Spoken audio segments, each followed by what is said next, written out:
10. Hopefully you guys are doing good out there. Sucio Talk Live Monday. What up, Chef? Chef Thoughts and Pictures. Hit me up on Instagram. How you doing? We're on Facebook. We're on YouTube. We're on a lot of other places. It's best to watch on YouTube. That way you get all the sounds. But you can still roll with me here on Instagram if you guys would like. I got the headphones up to the speaker there, so I don't know if it's echoing right now, but hey, it's all good. Lots to talk about, guys. Lots of fucking shit to talk about. Nathan, what up, B? Long time, bro. It's true. You get busy and you just fucking bury your head in the sand. Then when you fucking lift up, you're like, oh shit, Nathan. What up, Nathan? Hope you're doing a good chef out there where you're at. Greenville, one of the Carolinas. I had the pleasure of having some dinner there. That was fucking delicious. We got my old cook Tartino up in here. What up, Tartino? How you doing, bro? Where you cooking at? Down south? Tartino, papi. ¿Cómo está? Chef Marco Rodriguez out there in D.C. working that late shift out here, putting it down for Puerto Ricans in the kitchen.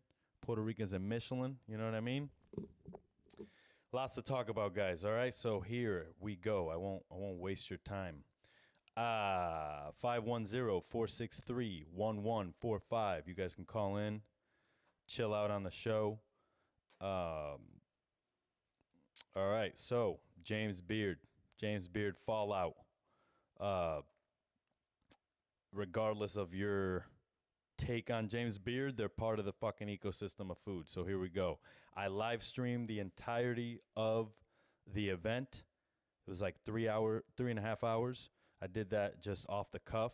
I saw it was going on. I was like, you know what? Let me do it. Sports Center of Food. Once again, we're going to look closely. We're going to analyze at what's going on in the industry. They got a tough job ahead of them, guys. And look, they're not going to do a good job. You know, they're just going to try to do what they can as the time passes, right? So all we can do is try to support them in every way. Is there some bullshit that's going to go down? Of course. You know, that's just what it is. You know what I mean? Our whole country's fucking falling apart. All right? So I think I'm just going to focus on the James Beard Awards. You know what I mean? Shout out to all the winners. Khan, Gregory Gourdet. Every city had a good win. To the chefs that got nominated, went all the way there and lost. It's all good, bro. You come back next year, you'll be all right. Soleil Ho, they stopped by my live stream while I was doing it. I think they might like it. They might not. I know they're listening. They're out there, you know. They're listening to Sucio Talk. They know that I'm near. Okay? So, suciotalk.com/donations if you guys want to donate to the show, help me keep this shit free and independent, right? If we keep it that way, then we won't have the James Beard situation going down, right? Eater also, right? They're held by Vox Media, so they also have some restrictions on the things that they can talk about. That's why they have to do so much research before they put these articles out. But as I said, this is a play-by-play of what's going on day to day. The only thing I think James Beard needs to change about how they're going about this is we need to know who the members of the group of people who choose or pick or deal with the people calling out, the whistleblowers, right? Dealing with the Timothy Hansa situation, which if you were watching James Beard, the motherfucker's name was still on the marquee. All right, they didn't take his name off of the James Beard thing as they put it up at the event, which is kind of confusing. Why would you do that? Why would you disqualify him and then put his name up there? Kind of weird. Maybe they didn't disqualify him. All I'm saying is, James Beard, be clear about everything, your intentions, and I think the first step is identifying who is the members of that group that chooses to unnominate chefs, take chefs' beards, James Beard Awards away, or whatever it might be. As long as we can put a face to those people, that way we can. Like, it should be a chef's court, right? In WWE and wrestling, they have wrestlers' court. All right, they take care of themselves. That's what we got to do as chefs. All right, and James Beard's trying to do that, but if we don't know who these people are, then how are we supposed to know if what they're saying isn't biased? You know what I mean? So we obviously need to let the time go, and we need to figure out how we are going to accept James Beard back into the ecosystem. I mean, they're in the fucking ecosystem. You know what I mean? All those chefs that won awards, congratulations. You know, do whatever you can with that win. But I will tell you, no matter how many fucking Michelin Star awards you get, no matter how many Michelin awards you get, a lot of these people are still unhappy. You know, it's a very hard job, especially if you're doing your food, right? Your passion project. I'm opening a restaurant and I'm realizing, right, that fine dining doesn't make any money. All right, I think we all realize this way before Rene Redzepi said it. You know what I mean? It's expensive. You need about $500,000 to $1 million to open up anything. I mean, construction's expensive. Everything costs money. Okay, so not to mention once you get into being open, right now you're reliant on, is my food good enough? Am I hitting my target audience? Are these people coming back on a daily basis, weekly basis? I don't know. So it's all very up in the air. It's all projections. And sometimes chefs get it wrong. But I will say that one of my friends listening to Thomas Keller on Guy Raz's podcast, How I Built This, Thomas Keller failed and failed and failed again. I mean, I think he tried to open like 6 restaurants and failed. So that goes to show you, and he opened the French Laundry when he was 40. You know what I mean? So I think we all got wrapped up in this youngest chef to win a Michelin star thing, and we all thought that if we didn't get Michelin stars before we were 30 years old, that we were trash. It's a different world, okay? It was a lot easier for a chef to open a restaurant just because everything cost less, right? Pre-pandemic, talking, you know, after we got out of the recession in 2008, maybe 2010 to 2020 was awesome, okay? Focusing on the positive, of course, you know what I mean? We had world wars and shit going down, but it's all good.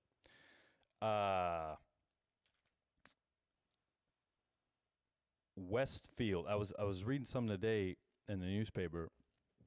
This kind of has nothing to do with food, but Westfield malls. All right, I grew up going to the mall every Friday, son. Every Friday. I used to go to Westfield Meriden Mall. Shout out to Meriden, shout out to Murder Den.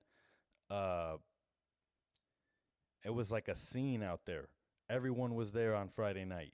It was like, hey, you going to the mall? You going to the mall? The mall was the place where you hung out. It was the place where you met everyone after school. It was the place you fought if you had to fight. It was just like, you know, it was where you hooked up with your girlfriend. It's what you did, you know, and now I don't know what mall culture is like. Although I will say, when I was in Greenville, one of the Carolinas, and I had to go buy a shirt to go eat dinner at Homeboy's restaurant, Nathan Kryler's his club that he cooks at, the Poinsett Club. And when I went to that mall, it was a Friday night, and there was all the high school kids. So it kind of reminded me, it took me back to those days where you just hang out at the mall. You know what I mean? Go to stores. You don't got no money. You know what I mean? You just window shopping. You just South Carolina. There we go, Nathan. Geography is not my strong suit. All right, that's why I make omelets for a living. Okay, here we go. So the reason why I brought up the Westfield is because they're closing the mall in downtown San Francisco. Do you know how iconic that is? I mean, this is one of the biggest malls on the West Coast in San Francisco that's run by Westfield. all the stores started closing down because of the increasing homeless population that's outside of that joint. I mean, if you go to downtown San Francisco during the day, it's like a party out there for homeless people. They're rocking their music out loud as fuck, just hanging out on the corner, hanging out in front of stores and all that. So it's a riff-raffy place, right? There's a lot of shit going down, and people just don't want to deal with that when they're going into stores, spending a lot of money, coming out, and straight up getting robbed for their shit, you know. And now because the police is decriminalized here in the Bay, it's like anything under $1,000 is not worth their time, right? So I don't know what's gonna happen with that, but closing Westfield Mall in San Francisco is a big deal, and so hopefully something else opens there. Maybe a huge ass food hall, right? Because I think that if anything, it is food and hospitality that's gonna bring back San Francisco to where it needs to be. All right. I got some upcoming podcasts. I got Manish Tyagi of Aram. All right. That dude worked in international kitchens in India and all over the world, really. He's a badass dude, family man. He's got a restaurant down in the Bay. All right. And then you got Andrew Cheng. You love to hate him. All right. He's eaten at more restaurants than you. That's just facts. Okay. Look at the guy's resume. That's his resume right there, where he eats. There is no professional chef that has the time to go eat as many spots as he does. So I would say that if Andrew Cheng comes to your restaurant and eats, you ask him how the food was, and you take his word for it because he knows, and he's not a dick. You know, he's not gonna be rude about it, right? If you don't want to know, don't ask him because he's always gonna tell the truth, right? Then we got Adam Gordon of Knights Valley Wagyu. Homeboy lives out in Sonoma Valley. Beautiful property. I mean, dude's got mini horses running up in there like dogs. It's dope.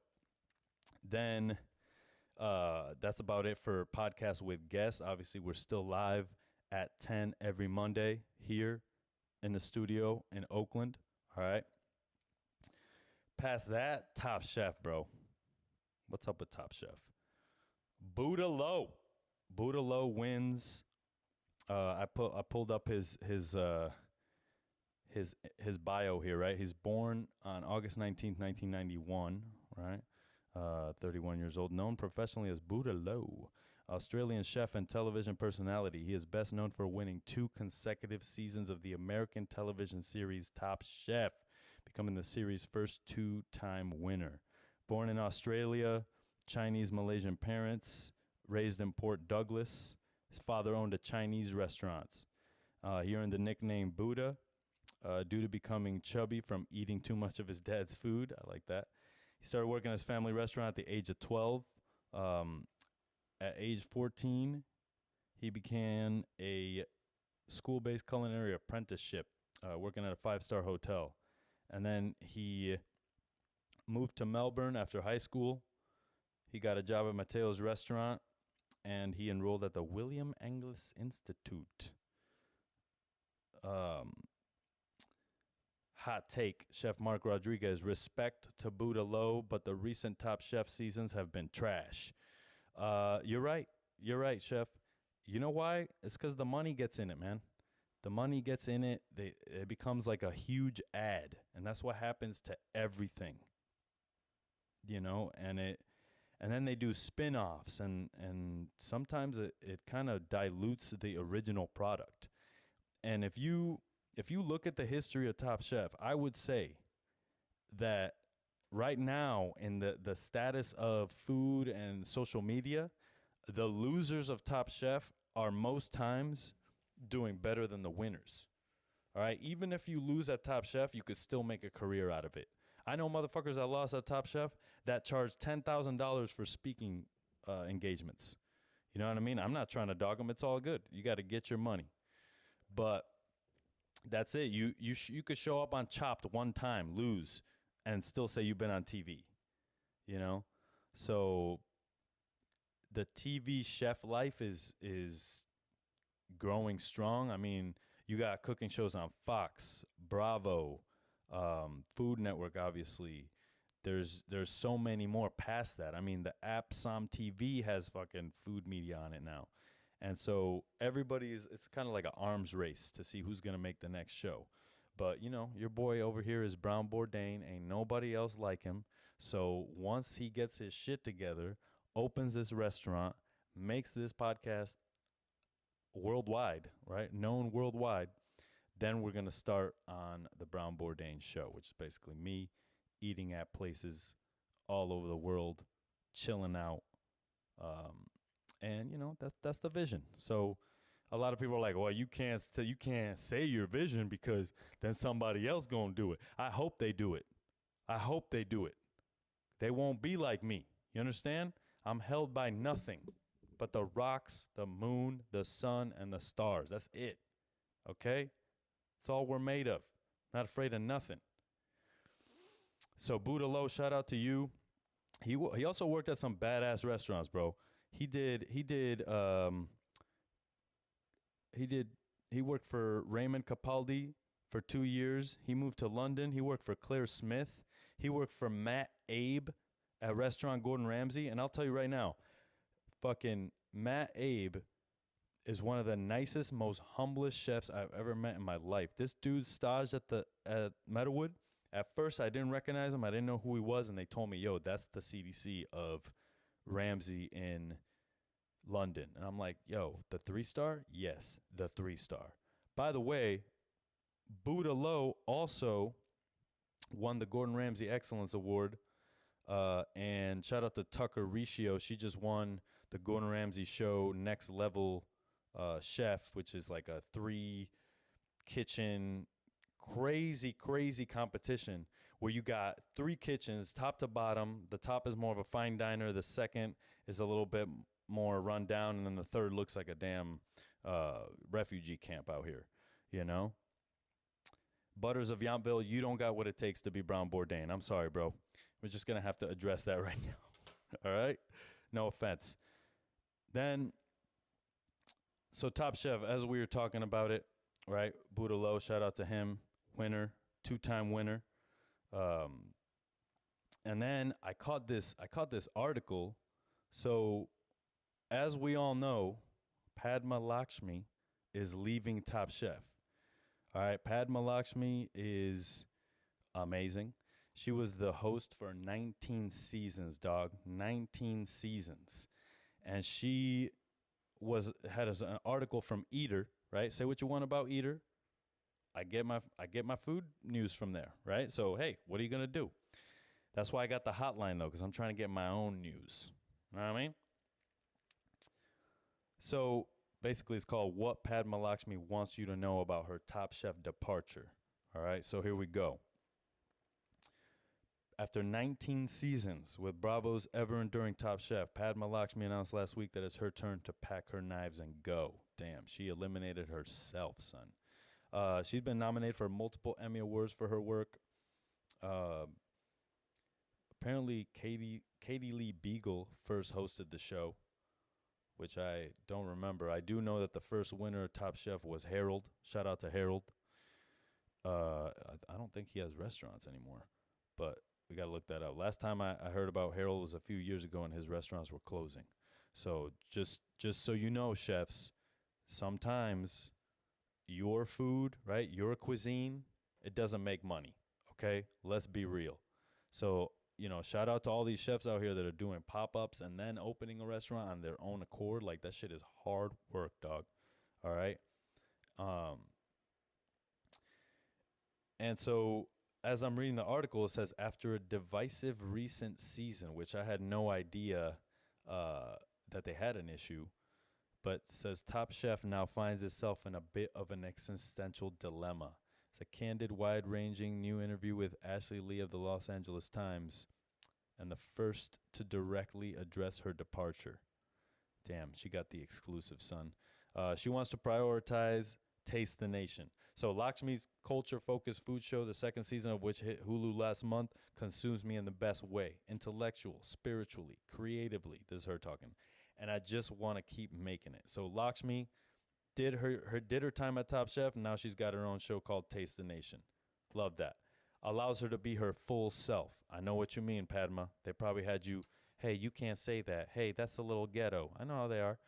She wasn't always taken seriously. She acknowledged to the Times that she had been dismissed by chefs on the show, but didn't elaborate further. Good for her for not snitching. As Herman writes in Variety, early press about Lakshmi's role on Top Chef was openly or at least implicitly sexist, reducing Lakshmi to her appearance or her relationships. Very true. They did do that. One moment of validation came from Chef Eric Repair, who Lakshmi says told her, just because you have not worked in the back of a restaurant, don't think that you don't belong. Boom! We should take that one for Andrew Cheng too. Just because you have not worked in the back of a restaurant, don't think that you don't belong. All right? These are all characters in a play. You need everyone. Hamilton can't do the play by his fucking self. You need the rest of the cast to tell the story. She cares about the contestant. Lakshmi is proud of the way Top Chef impacted both chefs and food TV. Even from the start, we didn't want it to be one of those lowest common denominator shows, humiliating the contestants or making it gossipy and not about the food. That made all of our skin crawl, Lakshmi says. I'm extraordinarily proud that the real stars of our show are the contestants and that's not an accident.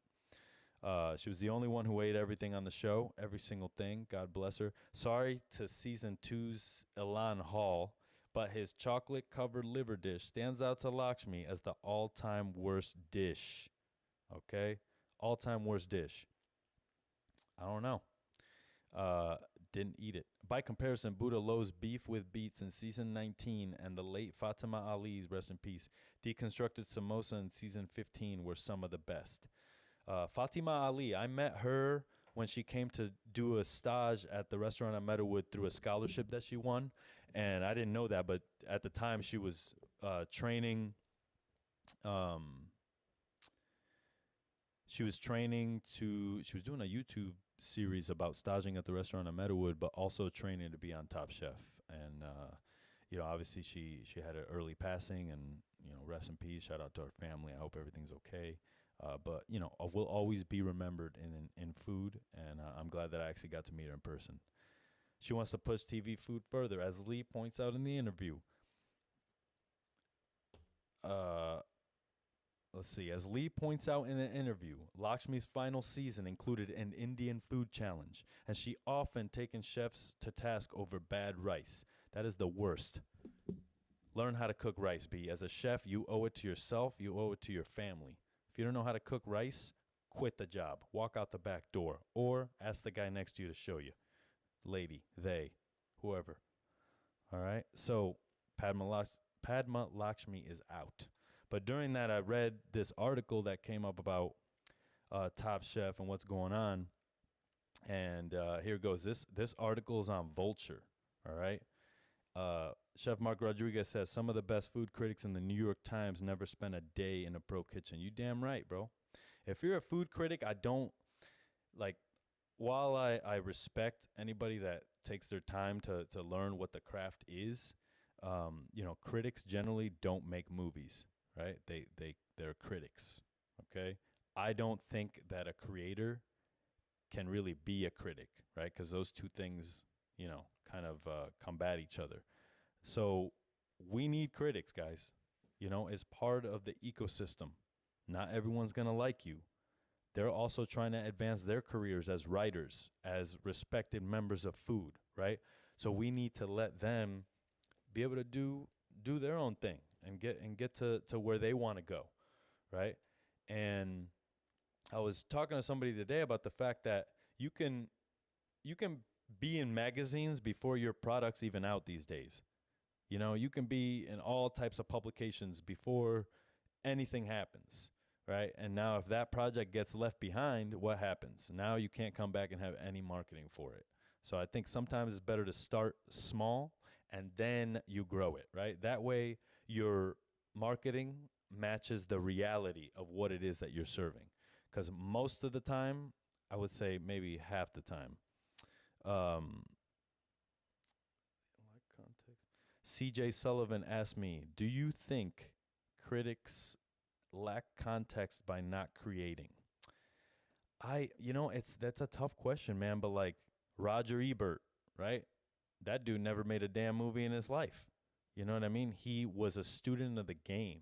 He watched the movies, you know, and I think that as a chef too, like you can learn more by sitting at the table at your own restaurant that you can with your head down looking at the saute pans, right? I would like them to have some kind of experience, I guess, a little bit, but I don't really think that like discounts you from being a critic.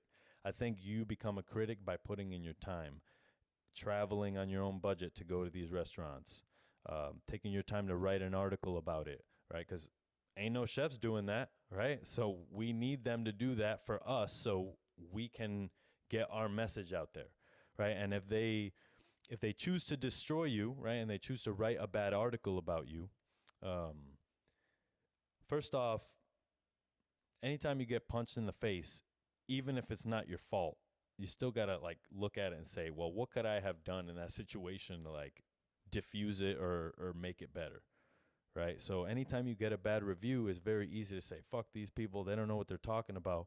But maybe, just maybe, right, they have some valid points. At the end of the day, you live and die by your guest. So whatever they say, right, they're not always right, but you need to take everything they say in and be like, okay, is that bullshit? Is that not? Discern and move forward.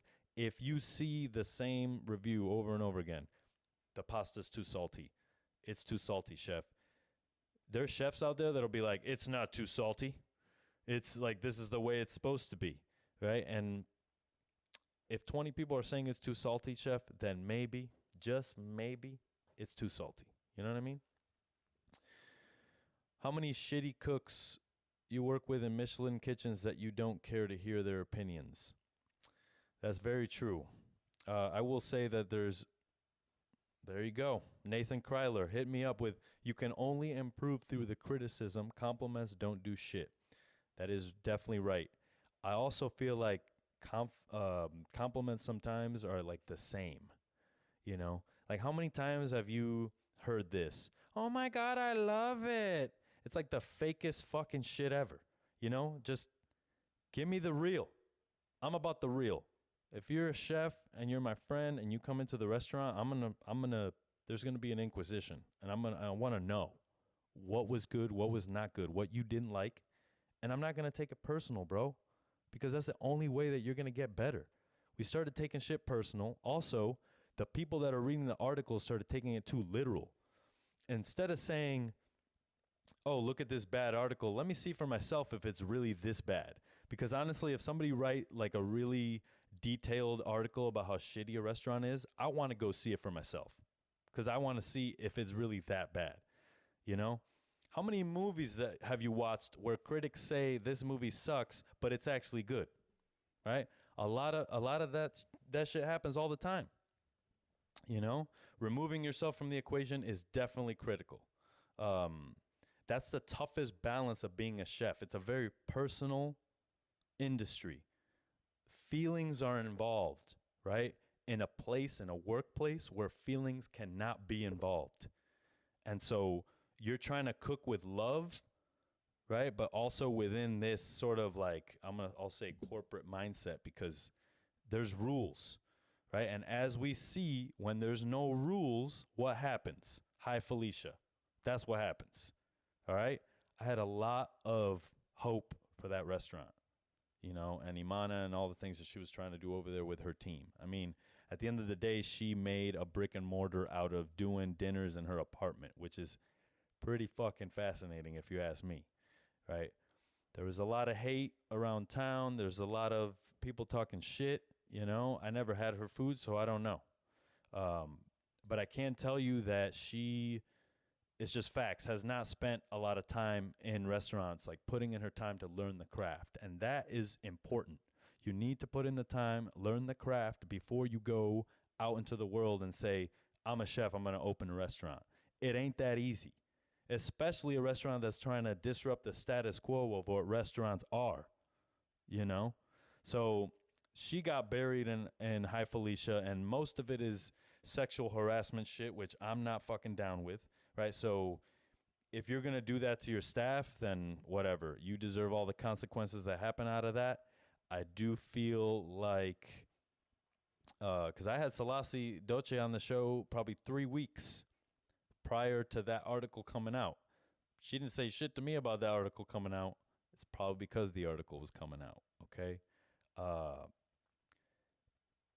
and I think that some chefs want to come on here and talk about that situation, but I kind of want to have a roundtable with Imana and everybody involved here. I think that would be more productive because us sitting here just talking shit about her and fucking uh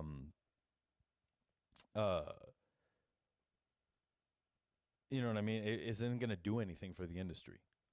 Nobody's going to learn anything about it. And this is the same cycle that we're always in. Big headlines, nothing changes, and then we get outraged again when some shit goes down. Bro, you can't be doing that, you know?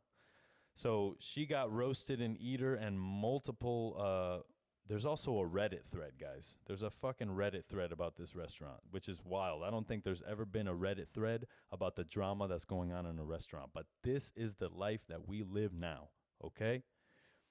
And as a chef that came from the old guard, right, the way that it used to be, it was fucking difficult, all right? You get roasted for no reason. You get yelled at, shit thrown at you. That's just what it was at the time, right? But I wanted to be the best, okay? And that is something that I guess I looked past, right? I don't think I ever had, anybody come at me in some like abusive way because let's face it, I don't play that shit. You know what I mean? So I was always on the defensive, and I always viewed cooking as a game, right? Whenever I showed up to Meadowood, I was like, I'm taking that person's job. And it wasn't like, I hate that person, I'm going to bring them down. No, it was like, I want to be the best. So I'm going to go and I want to be LeBron. You know what I mean? I want to be Jordan. Do you think Jordan and LeBron and the coaches for the NBA are out there being like, hey, guys, whenever you get a chance, just shoot the ball? No. They're out there, they're riding those dudes until they almost break. You understand? This is how you make champions. And so I was in a realm where we were trying to be championship kitchens, okay? I played for the fucking Yankees. Every night was game 7. That's how important it was. Because people are not loyal to restaurants like they're loyal to sports teams. Sports team can lose for years, 20 years. You still love the team. If a restaurant does a shitty dish, bro, you won't go back there for another 5 years. And that's a shame. I feel like we really should give restaurants a couple of chances, right? There's some unforgivable shit. I just had a meal in San Francisco that was sort of unforgivable. And I'm not going to go into detail and tell you about the place or what it was, because I understand that I hold some kind of court here in the food industry, right? So I don't want to take anybody's business away. Also, I'm not a fucking critic, bro, right? I am solely commenting on what's going on in our industry, right? Here for you guys to answer questions, talk about things that are hard to talk about, right? Because no one else is doing that.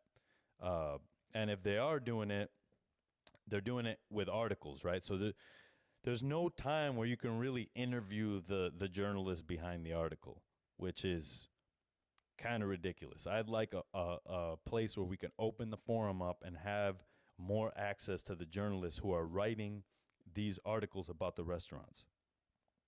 That way we can get some kind of favorite LA restaurants. Favorite LA restaurant. That's a stumper. Damien's fire. Damien is hot fire right there. I can't really remember right now what other dinners I've had in LA. It's been a while since I gone out there and eaten. I ate at Otium. That was fire. But yeah, I don't really spend much time in LA. I think you guys have a restaurant. Yeah, of course, Yangban. That's not even like, I don't even have to say that, bro. You already know. Yangban, go get your Korean on. Providence, too. I've never been to Providence, but Charlie Apple says Providence is a fire LA restaurants. If any of you guys got favorite LA restaurants out there, put them in the chat. But we move on. We were talking about Top Chef.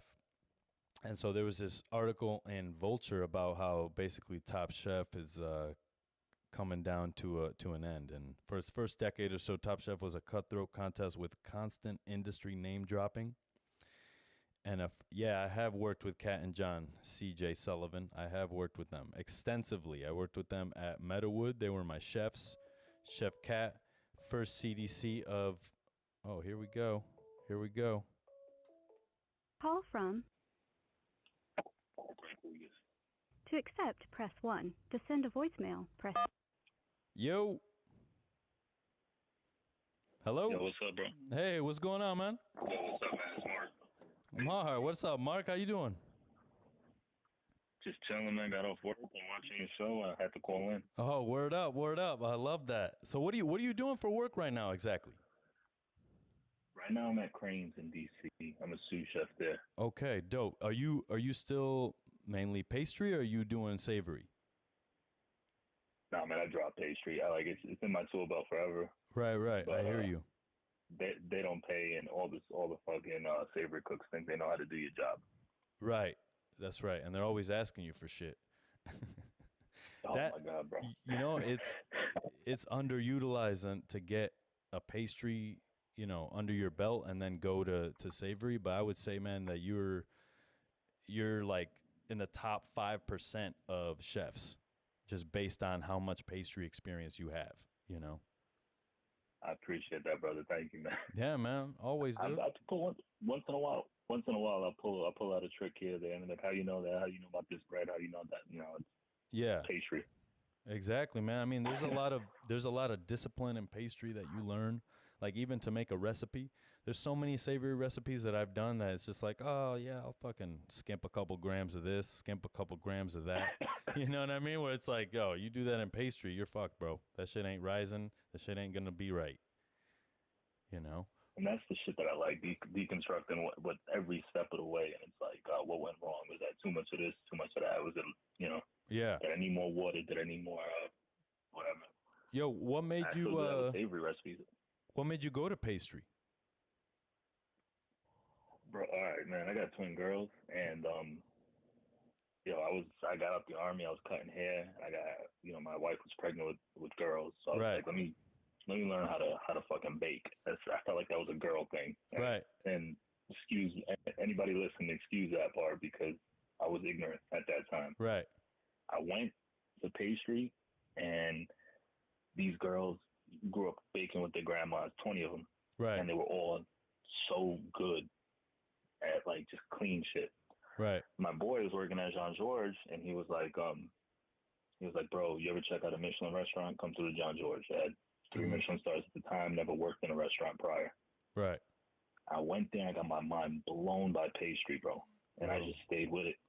Word up. What about it? What was like the moment that you were like, nah, this is it? All right, man. So it was the first dessert I'd ever tried, and at a restaurant that level. Right. And he was seasoning shit with bro. He put guajillo chili and peanut butter. It was something small. It was like a chocolate dessert. Right. Very simple. But he made me taste the peanut butter I was making, and then he adds the chili, and he was like, "Now taste it."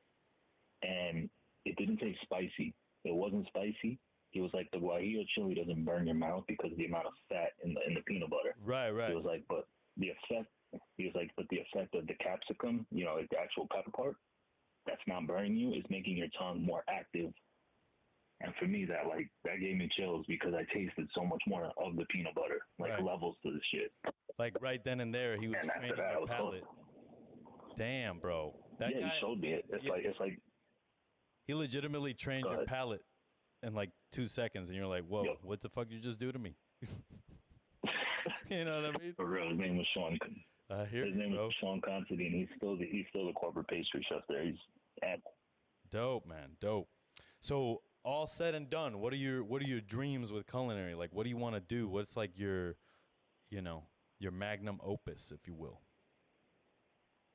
I used to think I wanted to do just Puerto Rican food, being part Puerto Rican, but I think more I see New York disappear. New York as I knew it growing up, I see it disappearing. Right. And I have so many stories from growing up in New York. I feel like I grew up with Russians. I grew up with, fucking Yugoslavians. I grew up with Italians, Puerto Ricans. And as I live with these people, I live among them, they got so many stories to tell. Refugees from war. Some people some people are reformed criminals. Some people are, never seen the country they were born in. Like, they don't remember it. Right. And they got all these stories, and they share these recipes with me, and it all happened in a building. So when I think of that, I want a kind of like a menu inspired by the floors on the building. Right. That's dope. And I'm thinking like, apartment 1A, the fucking my Serbian neighbors, up the block, my Croatian. Up the next floor up, 2F is like my Croatian neighbors. Right. We used to all play with their kids. You know what I mean? Their countries were at war, and they were getting slaughtered by each other. But it's weird, you're in a building where all the kids are playing together. So I kind of want to make a restaurant that's dedicated to those life experiences. Right. Also, I'm sorry, man. I'm shivering. My fucking wife's got the AC blasted. It's all good, I'm bro. like shivering. It's all good, bro. You gotta have that AC blast in the middle of summer, man. You don't want to be out there going out like that, bro. All sweating and shit in the middle of the night, No, so, for real, bro. Yeah, bro, for real. Thanks for calling in, man. I appreciate it. So man, I just wanted to show love, man. Yeah, bro. Always, man. It's always love here. What do you make of all this fucking James Beard shit? Yo, you know me, you know how I talk, bro. So James Beard, bro, for me, it's the way I describe James Beard. It's every company during June, during Pride Month, they're full of shit. Right. They're full of shit. I feel like James Beard is, I told you with that inclusivity shit, I'm cool. We got to be represented for sure. Right. But I don't want no participation trophies. Exactly. If I ever get a James Beard award, I don't want to feel like they gave it to me off of some sympathy shit, or somebody was saying, hey, there's not enough Puerto Ricans getting James Beards, and then all of a sudden 5 of them get it the next year. Yeah. I don't want that shit. Mm-hmm. I want to go up against the best. I want to be nominated against Thomas Keller, Chris Cosell, fucking Eric Repair, and I want to win. Right. Yeah, shit. I don't care if they're all, Yeah. Look, I was just talking about that High Felicia spot, and, that was, the wake of that was, hey, let's make an all-inclusive fine dining. But at the end of the day, sometimes in those environments, you can't have discipline. Because once you start having some kind of discipline, it's like, whoa. Why are you talking to me like that? Because I'm this? And it's like, bro, there's no room for that. Now, you were in the Army. Tell me how you dealt with like that kind of temperament in the Army, because I know you're all together, but like you said, when you grew up with the Serbians and the Yugoslavians, like their countries at war, but their kids are playing. How did you deal with like racism in the Army and shit that like would normally keep you apart? How does that bring you together in that setting? It's funny, man, because with that, there's people who, one of my closest friends from the Army is from Mississippi. His name's Bishop Whiteside. Mm-hmm. Never met a Puerto Rican person before. Really? He only knew them as Mexicans. So he never, he's a black kid from Tupelo, Mississippi, never met a Puerto Rican. So he was like, hey, Rod, Rodriguez, my last name. He was like, hey, Rod, what kind of Mexican are you? And I was like, exactly, right? I was like, bro, what do you mean, what kind of Mexican? Like, you should have been like the ones that fly here. Yeah. He was like, you one of them taco eating motherfuckers, or you one of those empanada eating motherfuckers? And I was like, you don't know what a Puerto Rican is, bro? And we had this, we broke it down, and I was like, because it's not Mexican, it's Hispanic or Latino. I try to break it down. Right. He always acted like he didn't get it, right? Yeah. And then one day, I remember we were sitting in a chow hall. There was Marines, Navy, Air Force. The Marines they were 18 years old, but they always thought they were the shit. Right. They weren't. They were just like kids who got bullied, who whatever. So they try to press me like, look at this motherfucker on Taco Tuesday eating had a plate full of tacos, Taco Tuesday. And he goes, yo, if the Mexicans are eating tacos, then the tacos are good here. they were like talking shit, a bunch of white kids. Right. And my boy was like, he was like, hey, motherfucker, hey, he ain't Mexican, he's Puerto Rican. It's a different kind of Mexican. And it was the most ignorant fight. It was the most ignorant conversation fight that we had. But I knew he had my back. I knew he was trying to understand it. Right. That's dope, man. At least he took the time. There's a lot of people that are like, man. What? But yo, there's a large amount of people out here who straight up don't know that Puerto Rico is part of the U.S., man. I be getting asked like, did you have to get a green card? Do you have a passport? Like, what kind of money do you guys use? You got papers. Yeah, bro. I'm like, how much? What kind of money do we use? I use the American dollar. Yeah, exactly. I'd be like, rocks, grass. You ever played Mancala? We got a pocket. Yeah, exactly. Right. You're right. We play with marbles, yo. Straight up. Dude, marbles are a big thing. But as far as like the army shit, man, like when I met the white guys who've never seen black people except on TV, except in sports and shit like that. But really, you get past all that shit, and yeah, man, a lot of them Arkansas, Missouri, like in the boonies. Right. And they're in a town full of 30 people, and they go to there's like 7 counties. I go to one one high school, and they only got a class graduating 40 people. Right. So like those kind of kids, man, like. Not growing up with them, coming up with them in the army and just understanding everybody comes from a different background and shit. Right. And as long as we put the mission first, as long as we put like, hey, I don't like you and we don't get along, you probably don't like me. But if you do right by me, I know in the heat of battle, in the heat of any kind of thing, I'll have your back. Right. How long were you in the army? There was a time where this one, Yeah, go ahead. I was in for 5 years. 5 years, heard. No, I was in for 5 years, and I just remember we had a bar fight. It was a stupid bar fight, but once again, it was like Marines, Navy, Air Force type shit. So it was kicking. It was some Air Force guys I used to box with. He was on the boxing team. Right. So we're kicking it, we're drinking, and he's wearing his Air Force shirt. It's on post, so he's just kind of wearing his it's like his free T-shirt type shit. Right. And the Marines start talking, running off at the mouth, and my boy's on the boxing team. He can lace each and every one of them up if he wanted to. Like with his hand. I've seen this kid with his hands. Yeah. And me and him were cool. So if he was fighting, I was fighting. So we get into this fight with these guys. He ends up actually swinging on the Marines first. So I had his back anyway. Right. And there was this guy that I never liked from my unit, but he saw me in a fight and he came and he was there fighting with us. He had our back 3 against 4. Right. And just knowing he had my back, knowing he didn't like me made me love him. Because I knew if it was war, he would have my back, right. And it wouldn't be a question of it. His mindset was the same, like, you're my boy, you're on my team, I'm going to rock with you. That's dope, man. And in the kitchen, I do the same shit. I told my cooks, I was like, look, you don't got to like me. You might think you're better than me. You might think I'm not worthy of being your sous chef. Every fucking cook thinks that they're better than their sous chef. Of course. Until they become the sous chef and they realize, Yeah.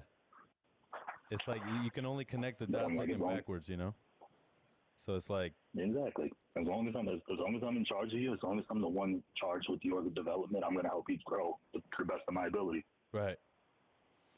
I wonder why that is. I tell him that, I wonder because back in the day, I respected the shit out of my sous chefs. Like whatever you say, I got you. And it was like, then there was like a switch because when I became sous chef, that's when it started happening to me. Like everybody thought, okay, I don't think you deserve this. You know what I mean? Like, what the fuck you mean I don't deserve this? I've been here for 3.5, 4 years doing this shit. Like a whole high school career I've been here, And you know what's wild though too? You came up in the Metalwood. Like you came up in the pinnacle of fine dining. Yeah. And you see what these fine dining World's 50 best restaurants look like as far as the management level from all over the world. Like they're all these Scandinavian looking dudes. They all got the shaved sides of the head with the big coif of hair. Yeah. Or a man bun or whatever. You know what I mean? They all look the same. They're all wearing skinny jeans. And granted, Dave, you could fit in skinny jeans and you got a fro with the man bun in it, but you don't look like them. You know what I'm saying? You tat it up. You're from fucking Meriden, Connecticut. And people who don't know about Connecticut, it's a lot more rougher than fucking Mystic River. Yeah, right. That's what people think. They're like, yo, Mystic River. Mystic Pizza and Mystic River. Yeah, like, bro. Apparently, Connecticut. yo, I saw a chef that got, I think, nominated for a James Beard out of Mystic. Yeah, straight up, bro. It's crazy. Well, you know, one of my chef friends out in the East was telling me that he's been to one of those restaurants that won James Beard, and he's like, bro, I'm all for everybody getting a seat at the table, but he's like, when you come to the fucking table, you better have some good shit. You know what I mean? And I get his point, you know, because not to take anything away from this restaurant, but it's like indigenous food, but then you got calamari on the menu. You know what I'm saying? And so it doesn't make any sense. Again, I haven't fucking eaten there, so I don't know.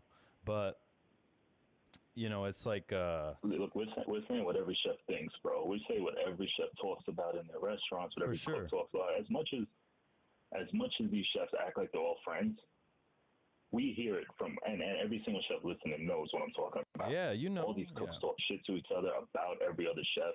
Yeah. They're not all friends. No. So I have no problem saying, like, I went to X, Y, and Z restaurant, and motherfucker had calamari, and he had Italian food on the menu, but he was talking about all these Native American, he's indigenous, whatever the case is. Yeah, yeah.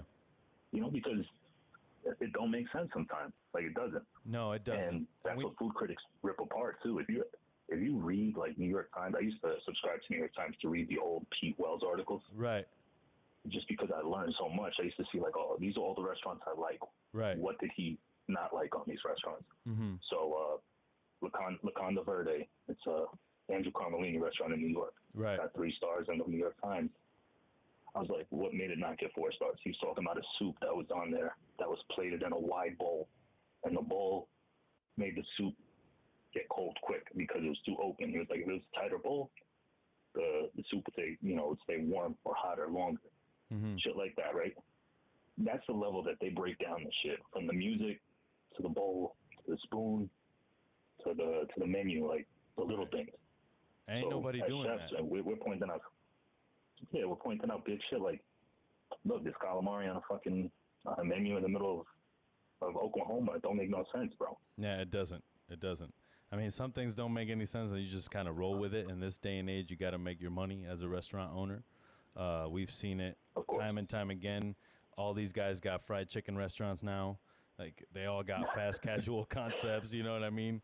Yeah. And like, that's what makes money at the end of the day. The burger joint. Yeah, exactly. For and sure. I think now we're learning that I think the tides are going to change, and you're going to see chefs opening up casual spots first and then their fine dining place. So we might see in our time, like, the oldest chefs getting Michelin awards and shit, like Kinch. You know what I mean? Getting it when you're fucking 50. So there's no end to this shit, and I don't really think that. But you are right, man. No, people go places and they're not truthful. You know, exactly though. You know, I've been at 12 Days where you got chefs talking about shit about chefs in the other corner of the room, and you're like, why'd you even invite them here? You know what I'm saying? Like, what are we doing? Like, well, what is the point of this? You know, like, I'm not gonna invite. Chicken steak, right? Yeah, it's like inviting guests to your house and then being like, yeah, I don't fucking like the way they're dressed and shit, and like, but you don't do that, you know. So yeah, I just want them to see how nice I'm living. Exactly. That should be like that, man. Because I remember when there would be some other restaurants that came like more casual. It'd be like, yeah, whatever. This is a throwaway dinner. No worries. It's all good. And then it'd be like these 3 Michelin star dudes would show up, and like everyone would get roasted all day long because the stakes were so much higher that it'd be like, I don't want you to embarrass me in front of this other highly, whatever team. Like, I remember, bro, when the French Laundry came through, Breeden was showing us the herbs. He opened up this fucking quarter pint of herbs, bro. They were all like frozen. It was like they were at the top of the low boy and they got too much condensation. It just froze over. Bro, he opened that shit up. It was like wilted greens. And he looks at us both and he just closes it and like puts it aside, doesn't say shit about it. And we're like, bro, someone's going to lose their job. Like, I don't, you know what I mean? So, but I mean, they should. I don't know. That's how high the stakes are. So if there's no consequences. That's why we play the game at such a high level. Exactly. And if there's no consequences, how are you ever going to learn? You know, if you never got fired from anywhere, you haven't been trying hard enough. That's what I've been told by one of my chefs. It's like, if you haven't been fired, you haven't tried hard enough, you know? And I agree, bro. yeah, I agree. dude, you got to fucking put yourself out there, you know, and just do what you got to do to get ahead. Listen to your boss. That's the most fucking, that is what's going to get you ahead, you know? It's hard though coming up in those I kitchens agree because 1,000% with that. most of the motherfuckers next to you are like, fuck this guy. Especially when I rolled into Yeah. Meadowood, it was a hard family to break into. You had to. I was there for like fucking a couple of months before, you know, motherfuckers were like, oh yeah, David. You know what I mean? There's this dude on pastry Yeah, exactly. that was straight up with me. He was like, yeah, I don't know your name. I'm not gonna learn your name for 6 months. So just if you're here 6 months, like then I'll know your name. And I was like, okay. And it was kind of like a challenge. You're like, all right, well, because every day I was afraid to get fired. So I was like, all right, he gave me my first marker, 6 months. There you go. Look at this. I'm getting Yo. on IG right now. Costow talks so much shit about Dave Chang, and he came the year after. It's true, bro. All these dudes Yeah. talk shit about each other behind closed doors, and now You know we're what? doing it out in the open. So we can say, okay, Daniel Patterson, you're a fucking dickhead. But hey, still come on the show, bro. I still want to know about your restaurants, what you Yeah, did, what bro. you were thinking about at that time. You know, the scandalous shit that went down. Like, why do we got to wait for the motherfucker to write a memoir? You know, I ain't trying to read 500 Exactly, pages. bro. You know what I'm saying? Like, I'm trying to listen to an hour and a half podcast about the bro, and that's it. It's And great. if anything, it'll make me understand you a little more. It might make you, like, oh, okay, he was. Yeah. All right. For instance, right? How many fucking line cooks you know trying to spit game to other female line cooks? Like, you see them flirting with dishwashers. You see them. Right. These kids all date each other. You know, restaurants, they all date each other. Mm-hmm. But let's say 10 years down the line, he gets, becomes a crazy porn chef, and the same girl he's spitting game to is going to now turn around and say, yo, he was a scumbag. He was always flirting with me. He wasn't the same guy 10 years ago. He was a kid your age just trying to holler at you. Right. Yeah. He wasn't. If he was harassing you, it's a different story. You know what I mean? Yeah. Off with his head. But if he's spitting game and you're returning it and you was his ex and whatever, you got your heart broke, then I understand. But it is. It's a touchy subject. I know, whatever. But we see it all the time. We see kids date each other. I call them kids. They're cooks. Yeah. Cooks dating each other and shit, and they get mad and then they hate each other and they sabotage each other and then they want to play these HR games, and I hate it because they destroy restaurants from the inside. Yeah, man. It's like home wrecking happening. And, I used to get afraid of like, oh, shit, the cooks are dating. Like, oh, no. And then as the executive chef at Charter Oak, I was like, you can't pay attention to the shit that's going on personally because you just can't. Because ultimately when tempers flare, like, whatever comes to the top of your head is going to come out of your mouth. And it might be some personal shit that they told you or you heard, you know what I mean? And it's like you don't want to fucking take it there at all. So it's like, Exactly. for me, I was like, I'd just rather not know. Updates on this Costow Dave Chang thing. He goes, Dave really can't cook, so Costow wasn't wrong. Bro, all those dudes. You want what's funny? Yeah, what's up? When I got hired to Charter Oak, I was actually the pastry guy at Major Domo Meat and Fish in Vegas. It's a Momofuku restaurant. Right. And so did that girl Emma. Emma got hired from I don't know, Ko or Sam. Right. One of those. So she was a Momofuku person too. When he hired me, he was like, "Hey, so Dave's restaurant Empire's falling apart, right?" I was like, "Yeah, I guess." So. No, that's just the thing with that dude is he wants to be the best. All those dudes, Of course. Skeens, Costow, fucking Patterson, they all wanted to be Thomas Keller. But to me, I'm like, bro, I'm sorry. That spot has been taken by him, right? So what are you going to do, right? It sort of like we all picked up the French Laundry book. We all started cooking the same food, and the chefs at the time started running restaurants like he ran the restaurants. And it's like after a while, you're trying to be someone else. You're cooking someone else's food. I don't think, obviously, Costow found his own food, his own voice. But, like, all that was out of spite, bro, because, like, fucking homeboy didn't hire him one time. You know what I mean? Yeah. And it's like that I call it a Michael Jordan slight. It's like when somebody does something to you and you just fucking take it upon yourself to, like, become successful to spite them. I feel like a lot of Brady shit. yeah, bro, a lot of the chefs that came up today have stories like that. Oh, I went to go get a job at the French Laundry and they didn't hire me. But bro, at the end of the day, like if you look at the laundry, you look at the dudes who never made it out, like the Breedens and the the dudes who are just indentured servants forever. Like, you know, and I always ask myself, I'm like, why hasn't they come up to David Breeden and says, hey, why can't you have your own restaurant? You know? And it's like, he's just a fucking monkey in a cage at this point. Like they don't, he never does any interviews. I've asked him to be on fucking Sucio Talk. He can't, bro. They can't talk. They got so many fucking NDAs in that fucking place. Like, you know, what are you going to do? But I would like to lift the veil a little bit and talk about those stories because ultimately, like, you know, I'm not trying to tear anybody down, but they're facts. Facts are facts. So why don't we just say the facts and, you know, deal with the backlash? Without a doubt, bro. Yeah. Motherfuckers aren't ready, so man. For instance, right, with the Momofuku shit, David Chang, I don't think he could cook. Like, right. But he was a thinker. Like, so I was lucky enough because it was an opening. I got to work with him a little more, like, face-to-face. Not too much, probably 3 or 4 times in passing through the course of a week. And I saw him open up a can of Spam and have these blocks of pineapple. And we had just taken over the Carne Vino. It was an old Mario Batali restaurant that had the rotating spits, the Radicchio. Right. So I'm looking at it. I'm like, it was taking up space. I'm like, what are we going to do with this show? We're not a Brazilian restaurant. David Chang was like, we're going to make a secret menu, and we're going to do a Brazilian style service, but with Korean food. So I'm listening to him talk. He's telling us it was called Codename Siberia or whatever. That was like our code name for it or whatever. Right. So I was like, all right, Siberia. He was like, so we're going to take spicy meats. We're going to make spicy and salty meats, and we're going to make starchy sides. And with these starchy sides, they're going to get full. They're going to be the kind of sides that have to be created. Like, he was giving us the mission and was allowing us the freedom to operate. Right. So he was like, they're going to have smoky food, salty food, spicy food, and we're going to need this food to be spicy enough to kind of push them into that, like, potato salad. Right. To cool it down.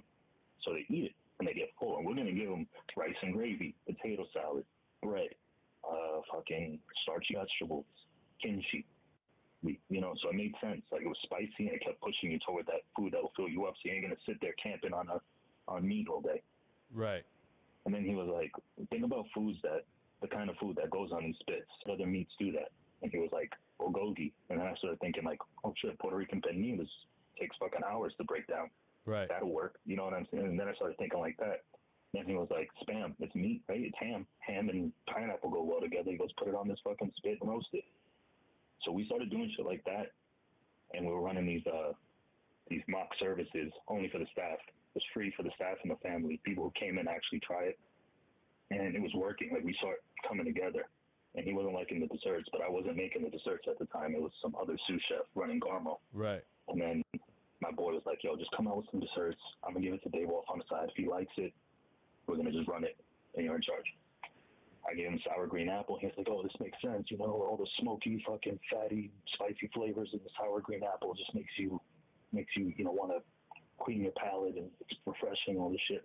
But his thought process is like, yo, anything that you cook, think about it not as a dish, like a classic dish. Think about it as almost like an equation. Bulgogi is a food that needs to be broken down over time. Pernil is a food that needs to be broken down over time.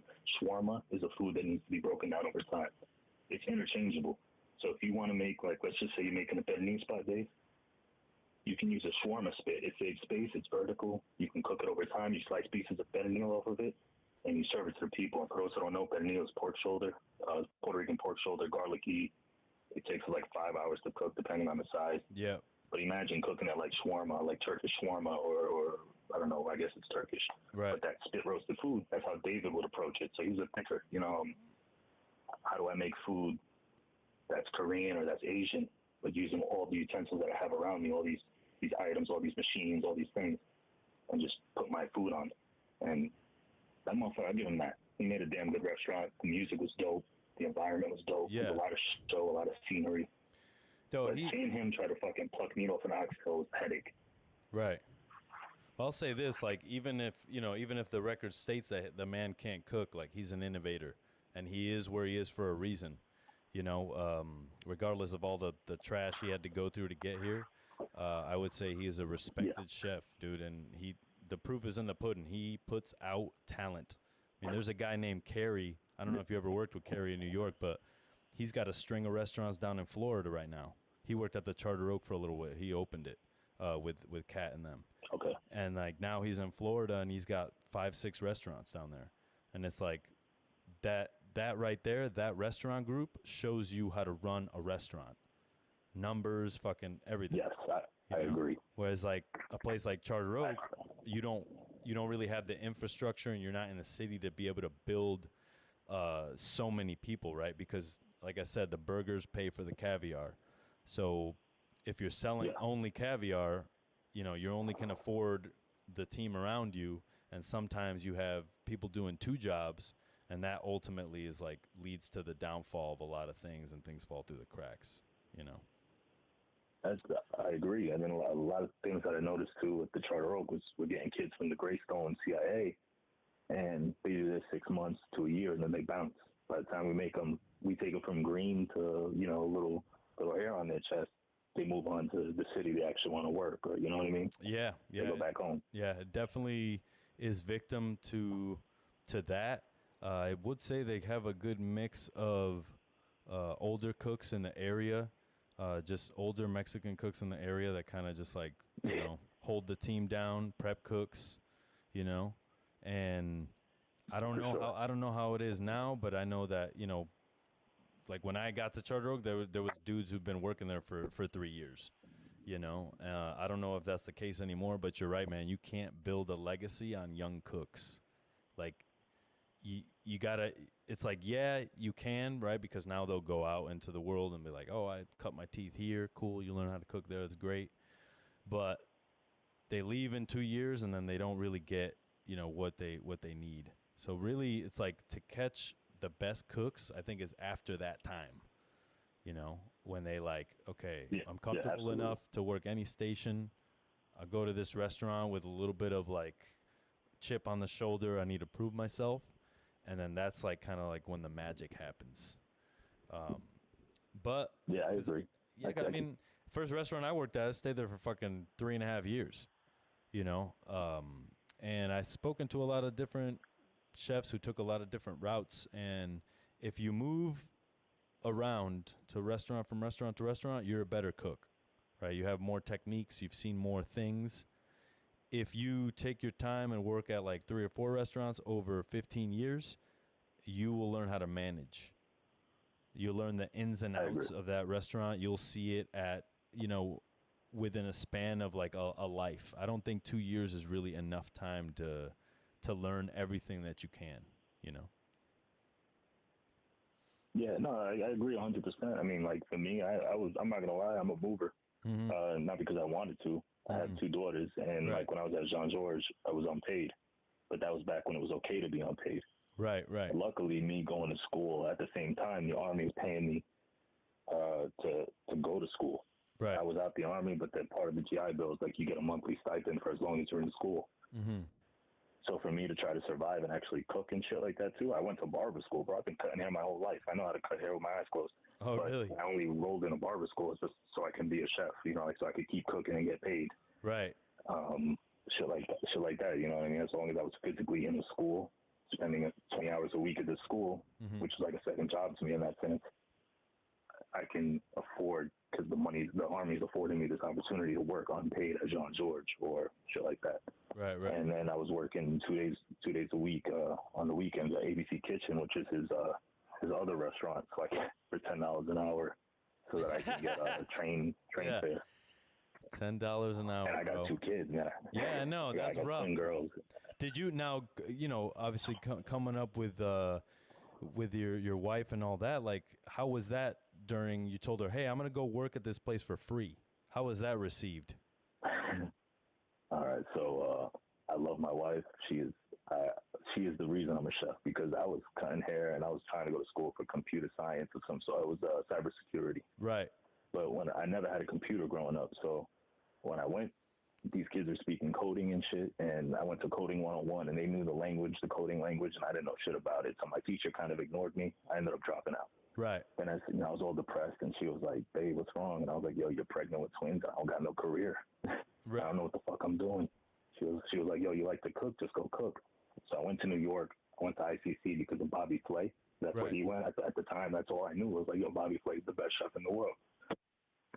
And then my boy was like, "Yo, look, you don't got no experience. John George is the guy to go to. He'll take you. He ain't gonna pay you. You just stage and get it done." So I did it, and I told her, I was like, "Yo, babe, there's something special here. Like, fuck Bobby Flay." I was like, "Yo, the pastry I just had blew my mind. I had like 3 pastries, and they all blew my mind. I gotta be here." And I was like, "Can we stretch this money that the Army's giving us to kind of do it?" And she was like, "All right, we'll work it out." She ended up staying in Texas while I was in, taking care of newborns. She was staying with her mother while I was in New York, living on my grandma's couch.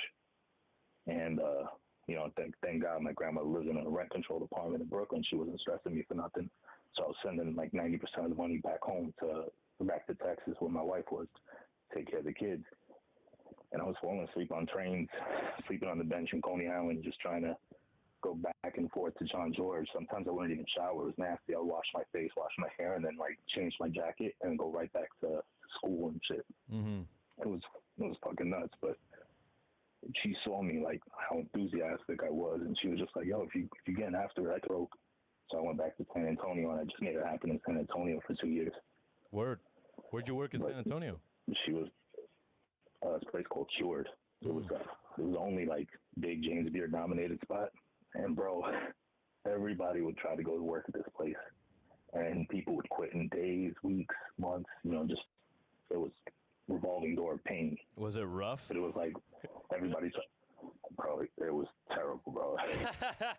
If you were Garmo, bro, you were Garmo. You were pastry. You were pot washer. You were charcuterie. You had a fucking freezer. It was a freezer that was like a chest freezer, but the wire wasn't attached to it. It was being held together by not even electric tape, but by blue painter's tape.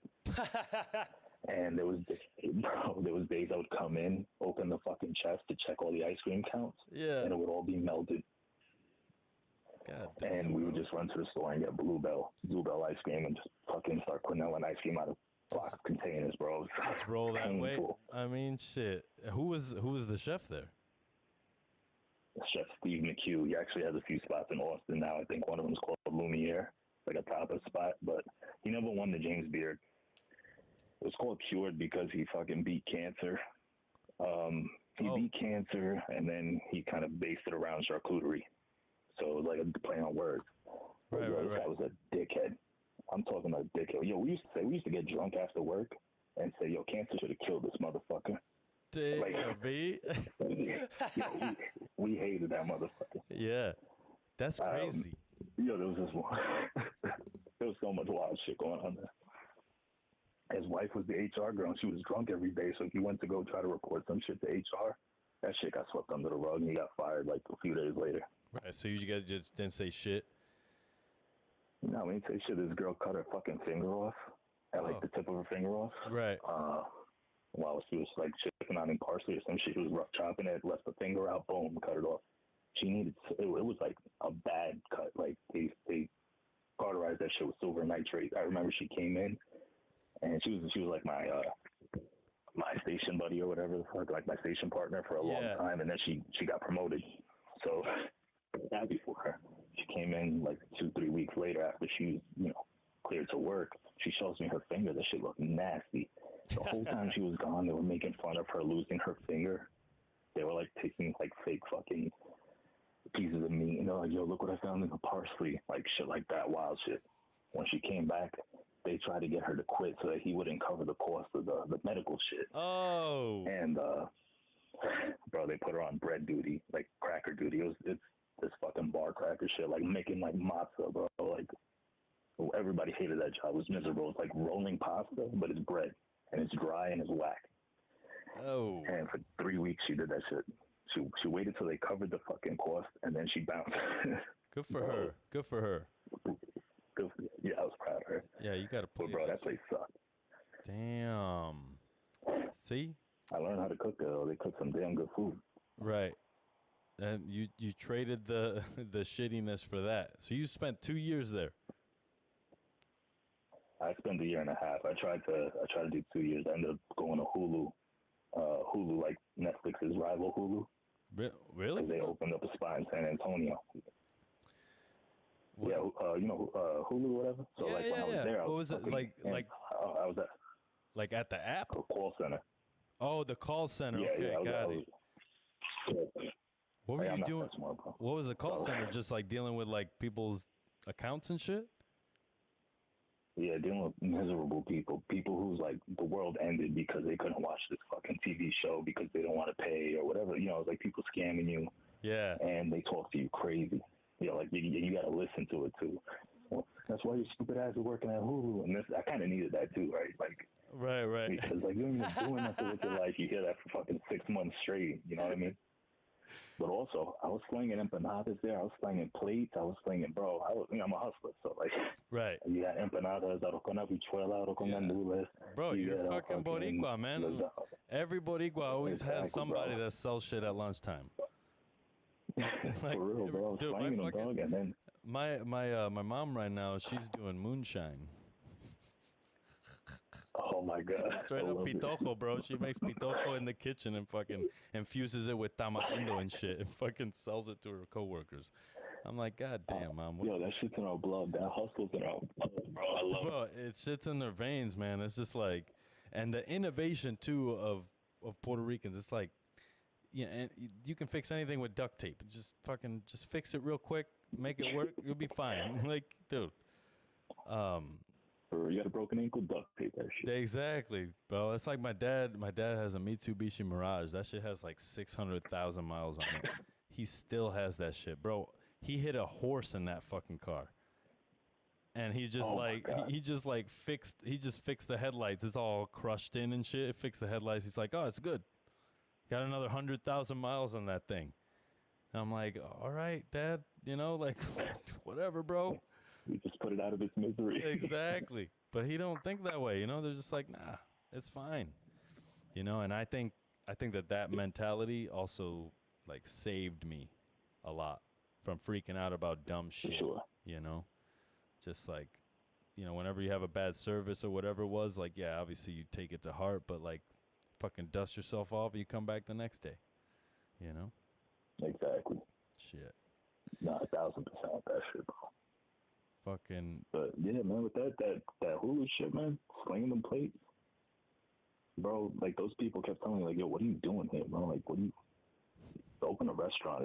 Obviously, I'm not gonna open a fucking restaurant, Yeah. but they were like, yo, get back out there. Yo, I don't want to see you here in another month. Yeah. So I got my paper straight, and I went back to New York.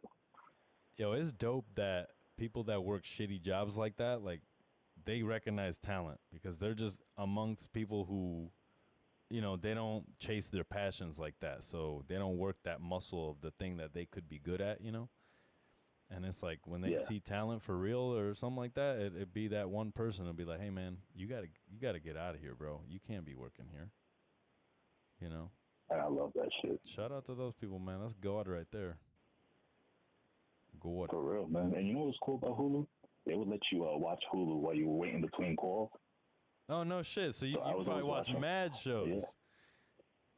Food TV, like a fucking nut job. And then I would low-key watch YouTube videos. But the Hulu was on mute, but I was watching, like, Top Chef. Right. Like, as far as they could see. Mm-hmm. But I'm learning how to make this cake or this fucking dish or this dish or that. So I was studying, I was still studying my craft, and I was also seeing the business part of it, how to make plates for profit. Right. But Hulu gave me that time to reset for a little bit and also make me realize, like, yo, you got to pedal to the metal. You don't do this shit at all. Yeah, that's the way I think it needs it to worked, be, bro. man. We need to fucking dive in head first, and if you bash your head, you fucking duct tape. And you just keep swimming, bro. Just keep swimming, What can I do? Eventually you'll float. Dead bodies float too. Exactly. Dead bodies float too, bro. That's why I came to the realization, I think that we're worth more dead than alive, worth more sick than healthy to America, just the way the health the health Oh, yeah, insurance without a works and doubt, bro. shit. So it's just like, you know, no wonder why we are where we're at. Like once it costs money, like once they make more money off us being dead, that's it, bro. That's the end of the world right there. You know. Yeah, bro. Especially when people like stop caring too. You know what I mean? Like they don't give a fuck. All right, we got 1,000 dead people. We got $1 million, Exactly. and I don't get to see these people's faces. Mm-hmm. I don't have to see their family, their faces, their actual pain. I just get to see them as a number on a fucking piece of paper. Right. I'll sign that check every day. Exactly. It's fucking nuts, dude. Yeah. Well, hey, man, Yeah, bro. you're gonna Forget fucking about it. end this motherfucking Susio talk right now. No, man, it was a pleasure checking in. Thank Dude, you always, thanks bro. for having me. Lots of love, man. Always. How can they find you on Instagram? Let me, Chef Mark Rodriguez. Mark with a C. Mark with a C. Chef Marc Rodriguez. I talk a lot of shit. Me and David are a little ghetto brown kids. That's but, right. You know, you might see a bunch of stupid ass pictures. It's all good, But Dave, bro. let me just say, man, I'm proud of you, dog. I really am. You know, I always just try to show love, man. I'm proud of you. You're doing your own thing. You're about to open up a restaurant that's yours, that you have a stake in. You know what I'm saying? And I'm do everything I can to support it from the other side of the country, bro. Seriously, like if I got friends that are looking for work, I'm sending them your way. If I got people who are looking for a restaurant, I'm gonna send them your way. I just want nothing but success for you, dog. Thank you, bro. I really appreciate that, man. It's chefs like you that I do the show for, you know, and like I've always man, I wondered where, appreciate it. you know, and the only reason I found you guys is because of this, and so thank you. I really appreciate you, man. Anytime that I could do anything for you, like let's cook some fucking dinners together. Let's enjoy ourselves, you know. It's a plan, bro. Yeah, man. I'd love to cook for you and your family too, you know. And so For sure. let's fucking make that shit happen, man. I really appreciate you. Thank you so We'll much. make it happen, brother. Yeah, man. I'll see you soon. All right, bro. All right, November. peace. Chef Mark Rodriguez, the man. That was him calling in. I keep telling you guys, 510-463-1145. 510-463-1145. You can call in, be on a chef podcast, talk to Susio. I'm opening up a restaurant. More on that later. This has been Live with Susio, Mondays at 10. Peace.